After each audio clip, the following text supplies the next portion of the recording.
You want to know the truth about how the war really started, not the version they put on the broadcasts, not the one with the swelling music and the maps with the glowing arrows.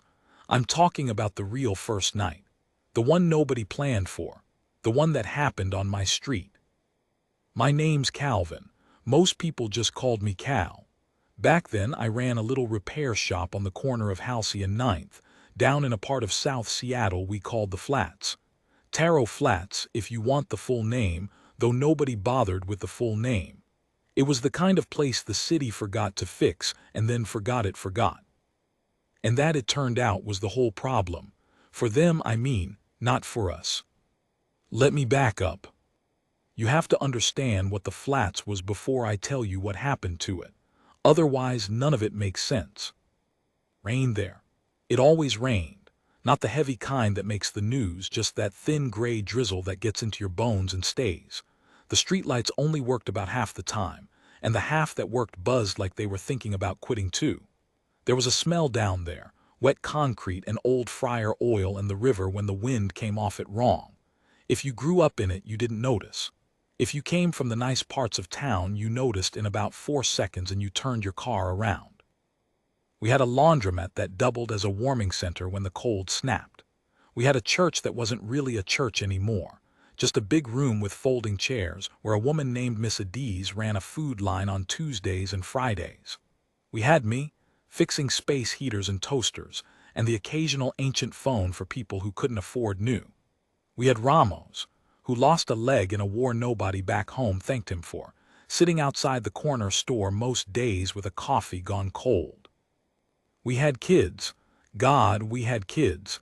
Loud ones, quick ones.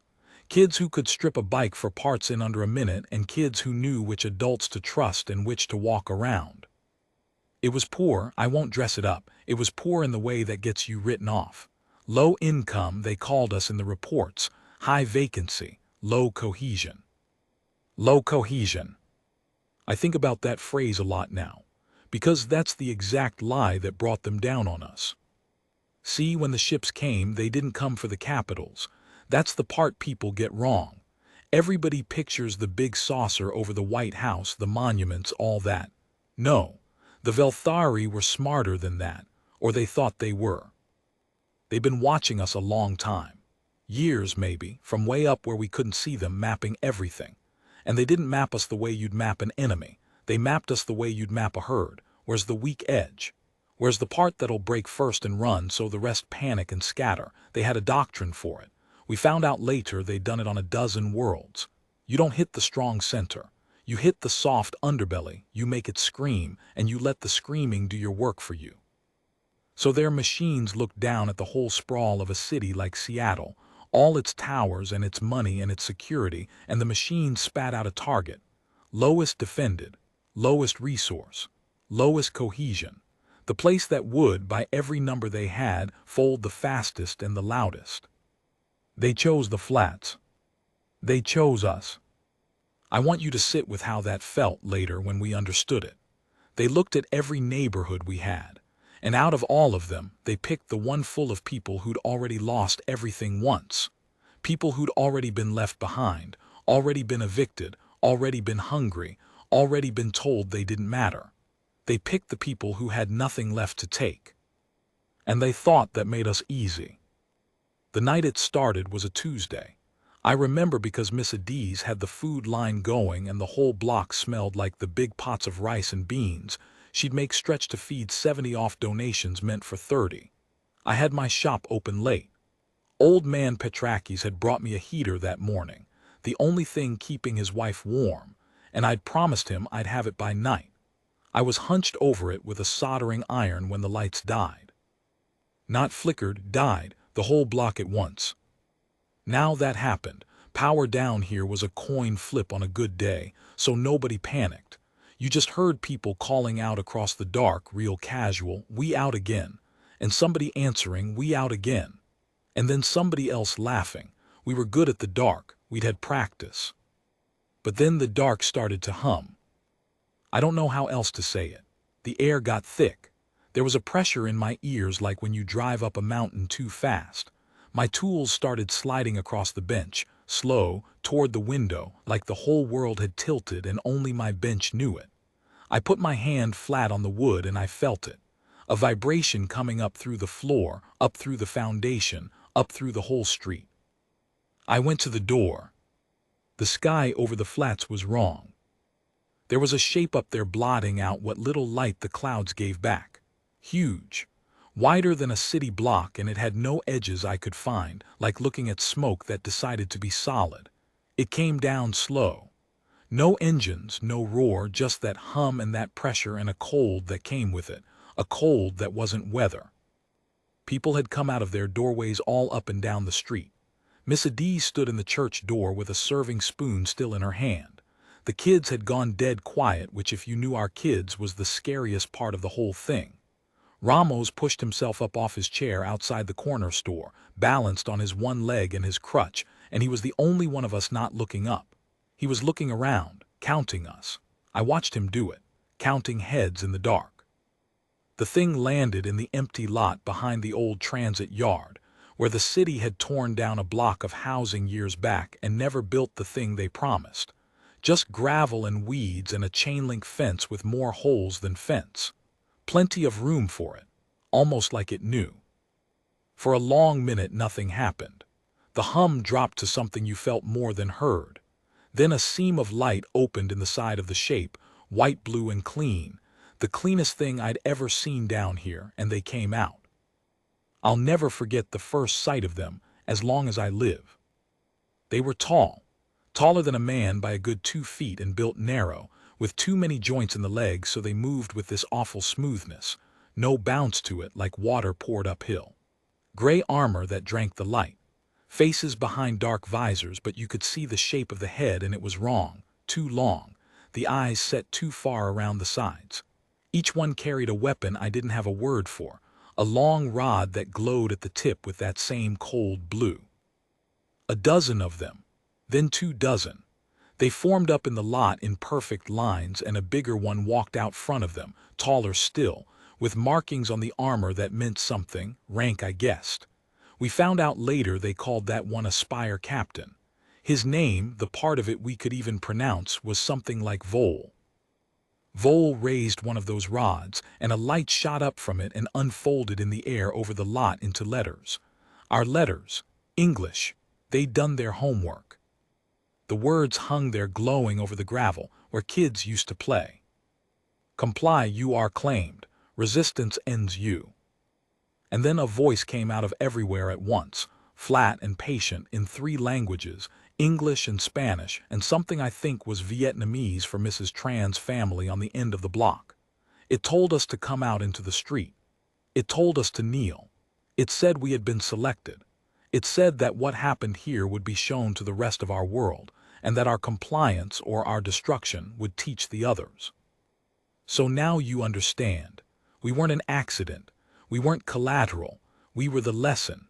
They were going to break us on camera so the strong parts of the world would watch and lose heart.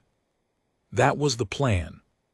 I stood in my doorway with a soldering iron still warm in my hand, and I thought, clear as anything, the way you do in the worst moments.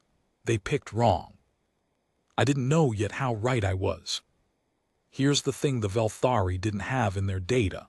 Here's what no map ever showed them. When you've got nothing, you learn to share the nothing. That's the whole secret. That's the thing that doesn't show up in a resource scan. We didn't have money, no. We didn't have a single thing those machines could count as strength. What we had was each other, worn smooth from 100 hard winters of leaning. We knew each other's names. We knew whose kid was whose. We knew who had the bad heart and who had the spare propane and who'd give you their last 20 without making you feel small about it. We had practiced our whole lives, the one skill they never thought to measure. We knew how to not run. When the voice told us to come out and kneel, here's what actually happened.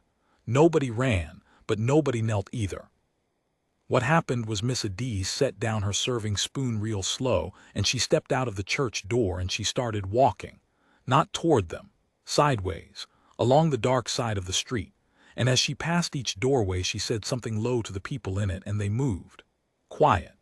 The kids got pulled inside the laundromat first, the whole gaggle of them, because the laundromat had no windows on the street side and a back way out through the alley. The old ones went next. I saw Petrakis and his wife shuffled in between two of the young men from the block, and I realized the young men had done it without anybody telling them. They just knew. Protect the slow ones first. That's not a plan you write down. That's a plan your bones write for you after enough years of trouble. And while all that was happening, quiet in the dark, in the spaces the aliens couldn't see well, Ramos was already at my shop door. Cal, just my name. He didn't waste a word in his life. I see them, I said. Their lights blue. Yeah. Cold blue like a welding arc. He looked at me, one soldier to another, except I'd never served and we both knew it didn't matter right then. You weld. I weld. What burns out a welding arc? I stared at him, and then I got it, and something in my chest that had gone to ice cracked and warmed up just a little. Bad ground, I said. Dirty power surge. How fast can you make this whole block dirty? I looked back into my shop, at the wall of stuff people had given me over the years and never come back for. Junk, the machines would have called it. Salvage. Low resource. I had 3 industrial battery banks I'd patched together for when the power died. I had transformers I'd pulled from a torn-down sign. I had copper, so much copper, because down here copper was money and we all hoarded it. I had every kind of broken, half-working, jury-rigged electrical sin. A man can commit in 40 years of fixing what nobody else would touch. Give me 20 minutes, I said, and get me T-Bow. T-Bow was 15. Skinny, all elbows, with a permanent look on his face like he was about to talk his way out of something. He could climb anything. He'd been up every fire escape and rooftop and water tower in the flats since he was 9. And he was the fastest thinker I ever met, the kind of kid who, in a different zip code, would have had every door in the world open for him. Down here all that quickness went into surviving, and into driving his grandmother to early grays, and into showing up at my shop most afternoons to help, which mostly meant taking my tools apart to see how they worked. Ramos found him already on a rooftop, of course, lying flat at the edge, watching the lot. When Ramos hissed his name, T-Bow slid down a drain pipe like water and was in my shop in under a minute, eyes huge, not scared, lit up, which scared me more than scared would have. Cal, you seeing this? You seeing the? I'm seeing it, listen to me. I grabbed his shoulders. I need eyes. I need to know where they go, how they spread out, where their big one stands. You don't touch them, you don't let them see you, you go roof to roof and you tell us what they do. Can you do that? I've been doing that since they landed, he said, and grinned, and was gone out the back before I could tell him to be careful. Out in the street, the voice from everywhere had started counting down. It had given us a number of minutes to come and kneel, and the number was getting smaller, and the patience in the voice never changed at all, and that was the worst part. It wasn't angry. We weren't worth anger. We were a chore. I got to work. You ever rewire a whole city block in the dark with your hands shaking? I have. Once. I hope to never again. The idea was simple, which is the only kind of idea that works when you've got minutes. The Velthari weapons ran on that cold blue arc. Energy weapons. And anything that runs on a clean, tuned current can be ruined by a filthy one. You feed a precise machine garbage power, spikes and surges and ground faults all over the place. And at best it stutters, and at worst it cooks itself trying to make sense of the mess. I couldn't touch their guns, but I could maybe poison the air they stood in. Down in the flats, all the buildings shared old infrastructure. Same lines, same buried conduit, half of it not even on the city's maps anymore because the city had stopped caring. We had our own little nervous system down there, decades of patches and splices and stolen connections, and I knew it better than any utility worker alive because I'd made half the splices myself. I had Ramos running cable, one leg and a crutch, and that man moved faster than men with 2. I had the young guys, Deshan and the Okonkwo brothers, hauling my battery banks and my transformers out to the spots I called. I had Mrs. Tran's oldest, Lynn, who worked the line at a circuit board plant before they laid the whole shift off, and she took one look at what I was building and started fixing my mistakes before I made them. And the whole time, Tebow's voice came down off the rooftops, relayed kid to kid, a chain of whispers running the length of the block. They're splitting, half going up Halsey, half holding the lot. Big one's not moving, big one stays in the lot. They got a box, set it up in the middle of the lot. 3 legs. It's the box making the words in the sky, Cal. I think it's the box doing all of it. I filed that away. The box. The thing projecting their words, maybe their voice, maybe more. The countdown hit its end. The voice said, very calm, the window has closed. Demonstration will now begin. And one of the Velthari raised its rod and put a bolt of that cold blue light through the front of the laundromat. I heard it before I understood it, a sound like the sky tearing a bedsheet. Then the whole front wall of the laundromat, the warming center, the place where every cold kid in the flats had thawed out on a winter night, just wasn't there anymore. Glowing edges where the cinder block had been. Smoke. The dark rushing back in. For 1/2 of 1 second, the whole street stopped breathing. The kids were in there. I want to be honest with you about this part, because the broadcasts make it sound brave and clean, and it was neither. What I felt was not bravery. What I felt was my whole insides drop out the bottom of me. I thought, the kids, and I started to run toward the building, which was the dumbest thing I could have done, and a hand caught my collar and yanked me back so hard I sat down in the wet street. It was Miss Adiz. They went out the back, she said. Her voice didn't shake. I don't know how. The second they fired, they went out the back, Calvin. The children are in the alley. The children are fine. And if you go running into the light, you will be the one I have to bury, so you will get up and you will finish your machine. And then she did the thing I'll see in my head until the day I die. She walked out into the middle of the street, into the open, into the blue light, an old woman with a serving spoon still tucked in her apron, and she stood there where every one of them could see her, in the spot where they wanted us kneeling, and she did not kneel. The Velthari turned toward her, all of them. That smooth, awful motion, 24 heads swinging to lock on this one old woman standing alone in the rain.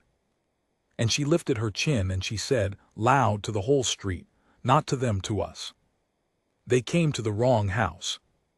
Okay, I have to stop part 1 here because what came next, the thing Adiz bought us with those seconds, the thing I did with the power, and what Tebow found out about the box, that's the whole back half, and it deserves its own run instead of me cramming it. You ever watch somebody buy time with their own body? Just stand there in the open and turn themselves into the most interesting thing in the world so that everything dangerous looks at them instead of looking where it should. That's what Adiz did, and I understood, sitting there in the wet street with my hands still shaking, that she'd done it on purpose. Every visor on that lot had swung to her. Every one of those cold blue rods had drifted her direction, just a little, the way a dog's head turns toward a noise. Which meant, for about 10 seconds, not one of them was looking at me. I got up, I finished my machine. Let me tell you what the machine actually was, because there was nothing magic about it. People want there to be magic. There wasn't. There was just 40 years of junk and one idea. I had 3 battery banks. I had every transformer I'd ever hoarded. I had the whole buried nervous system of the block, all those old splices feeding off each other. And I had a simple, ugly plan. I was going to dump everything those batteries held, all at once, into the ground itself, into the wet earth and the old pipes and the rebar and the broken slabs of that empty lot, the whole lot they were standing in. I was going to make the ground under their feet electrically filthy, a surge with no clean path, screaming up through the soil in every direction at once. I didn't know it would hurt them. I'm being straight with you. I didn't know their armor would care. What I was betting on was the box. Because Tebow's voice had come down off the roof one more time, breathless, right before Adiz walked out. Cal, the box has cables. It's got cables going into the ground. It's grounding itself. The big one keeps touching it. Cal, everything they're doing, the words, the voice, the whole thing, it's coming out of that box and the box is plugged into the dirt. And that's when I knew. They'd grounded their command unit into our soil. Into my soil. The one thing in the whole flats I owned more than they ever could. They'd plugged their brain into my floor. Lynn, I said, the big bank now.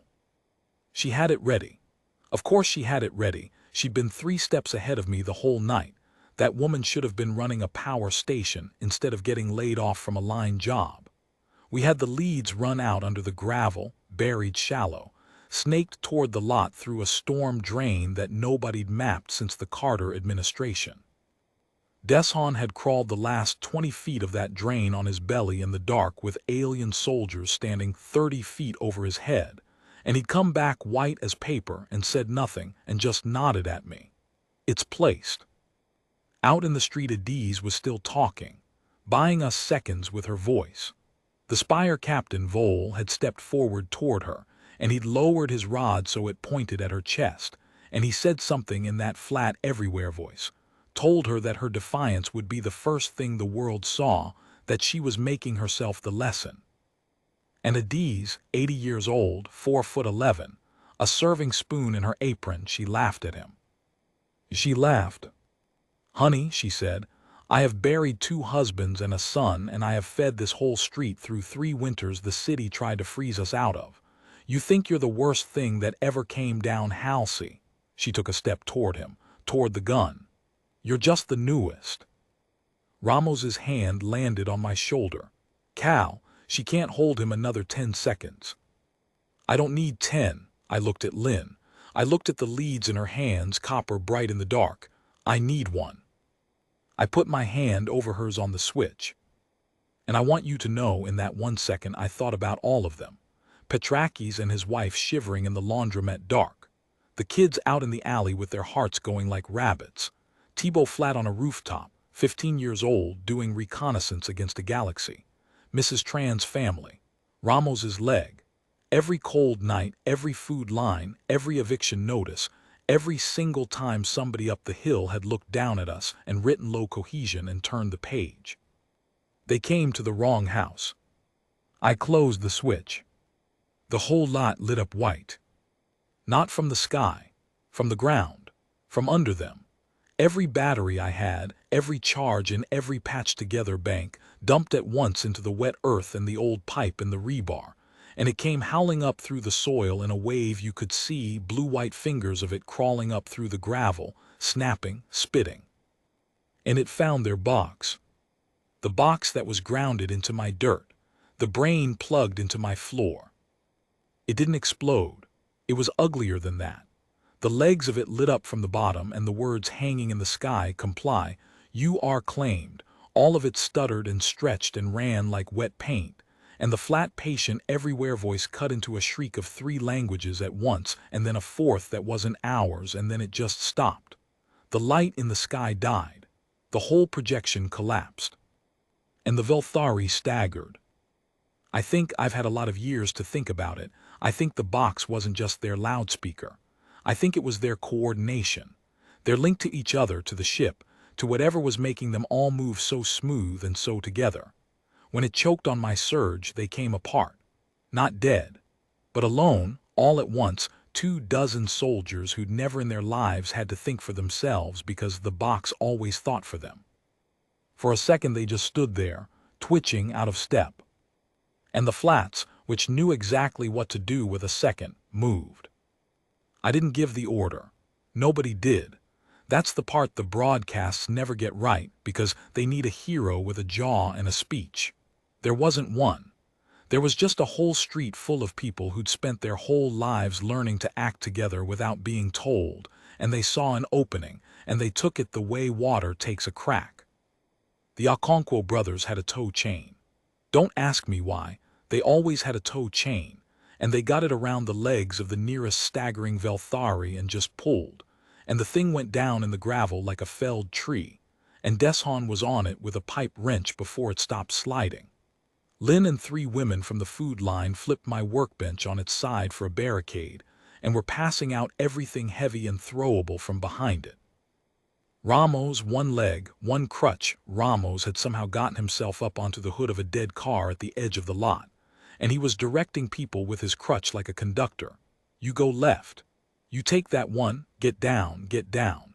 His voice the steadiest thing in the whole roaring night, and you could hear in it the soldier they'd thrown away, finally, in command of something that loved him back.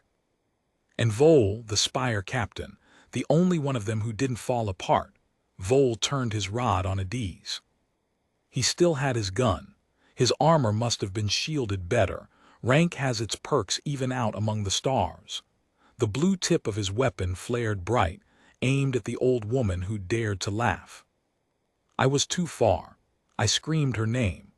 I was too far and too slow, and there was nothing in my hands, and I was going to watch her die in the street she'd kept alive for 40 years. Thibault came off the roof. I didn't see where from. Nobody did. 1 second the air over the lot was empty, and the next there was a skinny 15-year-old kid dropping out of the dark with a cinder block in both hands. The way he dropped off 100 fire escapes his whole life, except this time he dropped straight onto the back of the spire captain. The block came down on the rod, knocked it wide. The blue bolt went up into the clouds and did nothing. And then Thibault was clinging to the back of this 7-foot armored thing from across the galaxy. This kid, this baby, yelling at the top of his lungs the only thing that came to him, which was, and I swear to you this is true, I will swear it on anything, get off my block, you ugly. And then a word his grandmother would have washed his mouth out for. Vole reached back to throw him off, and that's all the opening the street needed. Ramos's voice cut through everything. The legs take his legs. They took his legs. 5, 6, 7 of them, all at once. Every able body on that block, and a chain around the ankles and a refrigerator dolly slammed into the back of the knees, and the whole towering thing came down. And Thibault rolled clear at the last second the way he rolled clear of everything. And the flats came down on the spire captain in the rain like a tide coming in. They didn't kill him. I want that on the record too. Nobody killed anybody that night on our side. Adiz wouldn't have it. Even in the middle of all of it, she was there, that voice, don't you become them, don't you dare become them, hold him, just hold him down. So they held him down. A galactic officer pinned in the gravel of a torn-down housing lot by a one-legged veteran, a circuit board worker, 2 brothers with a tow chain, and an 80-year-old woman with a serving spoon, while a 15-year-old kid sat on his chest, breathing hard and grinning that grin. The other Velthari, the ones who'd come apart when the box died, they pulled back. Confused, leaderless. They retreated to their shape in the lot, and the seam of light opened and they went up into it, and the thing lifted off the gravel slow, that hum coming back, that cold, and it rose up over the flats and was gone into the clouds. They left their captain behind. They left their lesson behind. It just wasn't the lesson they'd planned to teach. The sun came up gray over the flats like it always did. The rain thinned to that fine drizzle that gets in your bones, and the whole block stood out in the wet lot, soaked and shaking and alive, looking down at the thing they'd caught, not quite believing the night had happened. Petrakis came out of the laundromat with his wife on his arm, both of them blinking. The kids came up out of the alley, filthy and wired, and immediately trying to touch the captured Velthari until about 4 grandmothers grabbed them by the collars at once. Mrs. Tran found Lynn and just held her face in both hands and cried. Ramos sat back down in the gravel, all the steel gone out of him now that it was over, and put his head in his hands, and Deshan sat down next to him and didn't say anything, just put a hand on his back. I found Thibault. The kid was shaking now, the adrenaline draining out, that grin gone wobbly, 15 years old and finally letting himself be scared a little. I didn't say anything clever. I just grabbed him and held on. He let me. When the rest of the world finally came, and it came fast, helicopters and trucks and people in suits and uniforms who'd never once set foot in the flats before, all of them suddenly very interested in us. They found a captured enemy officer, a working theory of how the Velthari coordinated and how to break it, and a neighborhood that had done what no army on Earth had managed to do that night. They asked us 1,000 questions. How did you organize? Who was your commander? What was your plan? They kept looking for the plan. There wasn't a plan, there was just us. I heard one of them days later talking low to another one, looking at the data, looking at the maps, trying to understand. It doesn't make sense, he said. By every model we have, this was the weakest district in the city, lowest resources, lowest cohesion. It should have been the first to fall. And Adiz, who was passing by with a tray of coffee for the volunteers, because of course she was, because there were people to feed, Adiz stopped and looked at him and said the thing I think about every single day of my life since. She said, "Son, you measured what we didn't have. Nobody ever once thought to measure what we did." That's the real story of how the war started, not the broadcasts, not the swelling music. The Velthari spent years up there with their machines, mapping us, weighing us, deciding who'd break first. They looked down at every neighborhood we had and they picked the poorest one, the forgotten one, the one full of people the rest of the world had already written off, because their math said those people had nothing, and nothing is easy to break. But here's what their math couldn't see, what no scan ever catches, what you can't weigh from orbit. When you've spent your whole life with nothing but each other, you get good at each other. You get good in a way the comfortable never have to. We didn't have walls or weapons or money. We had every name on the block memorized. We had 40 years of practice not running. We had an old woman with a serving spoon who'd buried more than they could imagine and was still out there feeding people. They thought they were choosing the weakest part of us. They chose the strongest. And the last thing I'll leave you with is the thing I figured out standing in that lot at sunrise, looking at my neighbors, all of them soaked and grinning and alive. The poorest district in Seattle didn't win because we were lucky. We won because, long before the ships ever came, in every cold winter and every hungry Tuesday, we'd already learned the only lesson that ever actually mattered. Nobody's coming to save you. So you save each other.